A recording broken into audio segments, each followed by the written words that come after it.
Hello दोस्तों, हमारे वैज्ञानिकों ने पता लगाया कि हमारी पृथ्वी पर कुछ ऐसे जीव भी रहा करते थे जिन्हें किसी भी इंसान ने कभी नहीं देखा। उनमें से डायनासोर एक थे जिन्हें विशालकाय छिपकली कहा जाता था। सन 1842 में रिचर्ड ओवेन ने इनको डायनासोर नाम दिया था। डायनासोर ने इस पृथ्वी पर बहुत लंबे समय तक राज किया। तकरीबन 14 करोड़ सालों तक इस धरती पर इन दैत्याकार छिपकलियों का राज था। जहां आज हम रहते हैं यहाँ कभी डायनासोर रहा करते थे। इन डायनासोरों की हजारों प्रजातियां थी। इनमें से कुछ मांसाहारी थे और कुछ शाकाहारी थे। कुछ डायनासोर बहुत ही शांत स्वभाव के थे, कुछ डायनासोर बहुत ही हिंसक और खतरनाक थे। कुछ डायनासोर आकार में बहुत बड़े थे, कुछ इंसानों के बराबर थे, कुछ इंसानों से छोटे थे।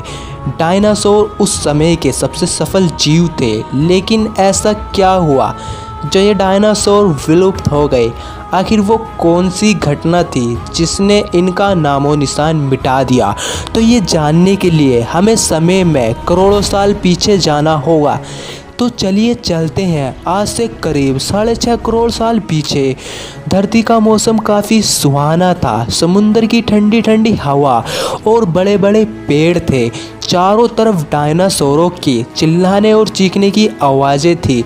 जब डायनासोरों की सारी प्रजातियां धरती पर बड़े आनंद से अपना जीवन गुजार रही थी, तब 10 करोड़ साल पहले ही इनकी किस्मत लिखी जा चुकी थी।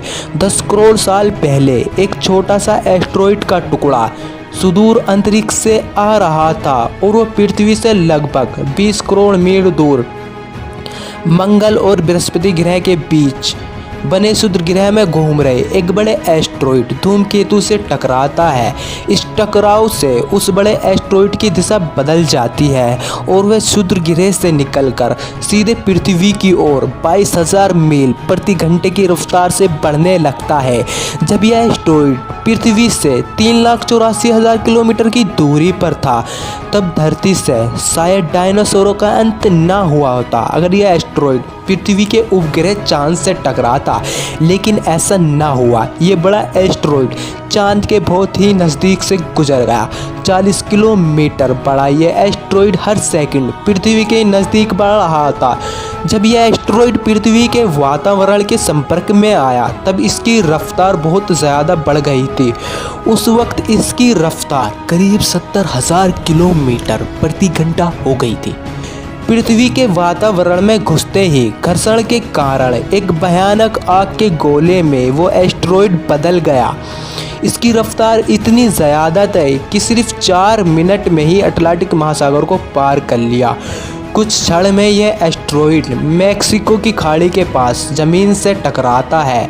इस टकराव का विस्फोट लगभग 10 हाइड्रोजन बम के विस्फोट के बराबर था। यह विस्फोट इतना शक्तिशाली था कि इसके टकराते ही धरती की लाखों टन धातु अंतरिक्ष में चली गई और पहाड़ वाष्प बनकर उड़ गए। टकराव वाली जगह पर करीब 180 किलोमीटर चौड़ा और 20 किलोमीटर गहरा गड्ढा पड़ गया। 16 मिनट बाद इस टकराव की वजह से धरती के अंदर चारों बहुत ही बड़े भूकंप आने लगे। इस वजह से समुद्र की विशालकाय लहरों का निर्माण हुआ और एक के बाद एक सुनामी की लहरें चारों ओर बढ़ने लगी। भूकंप के कारण धरती पर मौजूद सभी सक्रिय ज्वालामुखी बाहर निकल गए, जिसकी वजह से हर जगह पर डायनासोर और कई सारे जीवों का विनाश शुरू हो गया। धरती के महाविनाश की प्रक्रिया शुरू हो चुकी थी। इस भयानक विस्फोट से रेडिएशन की मात्रा इतनी बढ़ गई कि इसके 800 किलोमीटर के दायरे में आने वाले सभी जीव पूरी तरह से जलकर खत्म हो गए। लेकिन उड़ने वाले डायनासोर जमीन से तो बच निकले, पर जो मेटल पृथ्वी से अंतरिक्ष में गया था वो ग्रेविटी के कारण आग के गोले बनकर पृथ्वी पर बरसने लगा, जिसमें सभी उड़ने वाले जीव हवा में ही खत्म हो गए।